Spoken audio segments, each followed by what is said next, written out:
There aren't a lot of laptops that sell for less than 20,000 rupees, and there's also no telling how good many of them are.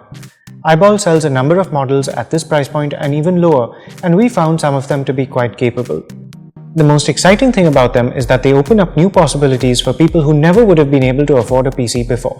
The new iBall Compbook Premio 2 is slightly more expensive and more powerful than the models that we've tested before, and we're interested in seeing whether the company has managed to strike a new balance of performance and affordability.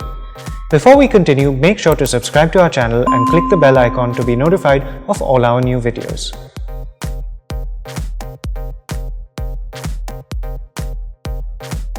First of all, the Compbook Premio 2 looks pretty good when you first see it. It's all glossy plastic, but when you start using it, it does feel a little cheap. The plastic bends and creaks, and it's easy to twist the lid. The keyboard deck bends with the slightest pressure, and the trackpad has a rough texture. We're also not fans of iBall's trademark red I key. Still, this is pretty decent considering the price you pay. The 14-inch screen has a standard resolution of 1366 by 768, which means you can be quite productive. Sadly, it's pretty harsh and the colors are washed out. It isn't very comfortable to sit in front of for long stretches. You get one USB 3 port, two USB 2 ports, megabit Ethernet, a micro SD card slot, and a mini HDMI display output, which is quite a lot of connectivity. There's also Wi-Fi AC and Bluetooth 4.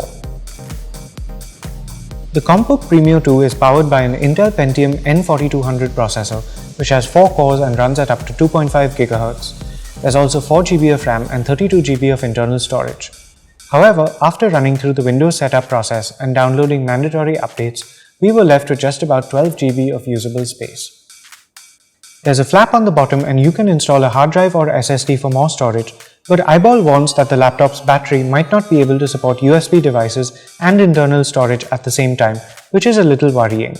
You might have to use cloud services or USB drives instead. It was easy to get started with Windows 10 after powering this laptop up for the first time. The keyboard and trackpad aren't really the best, but they're a lot better than what you get with low-cost Windows or Android tablets. You can't install many apps, and we would recommend getting rid of some Windows 10 bloatware to free up space. You can browse the web and use most everyday Windows software. We were even able to watch some of our 4K video samples thanks to the processor support for hardware decoding, but not all formats will play smoothly. It was impossible to install some games because of the limited storage, but we did manage to run some casual titles from the Windows Store and Steam without any trouble. The battery will last you through a full workday if you aren't doing anything graphics intensive. Gaming will bring that down to just a few hours. The Compbook Premio 2 ran some of the tests that its predecessors failed at and didn't get too hot at any point. It should be good enough for students and office workers on a tight budget. You'll definitely be able to get a lot more done than you could with a tablet, and at just 1.3 kilos, this laptop is also very portable.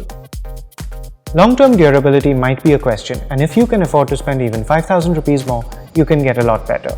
However, for entry-level users with entry-level budgets, iBall has managed to deliver a very capable product at a compelling price point. Thanks for watching. For more reviews and videos like this, visit us at gadgets360.com.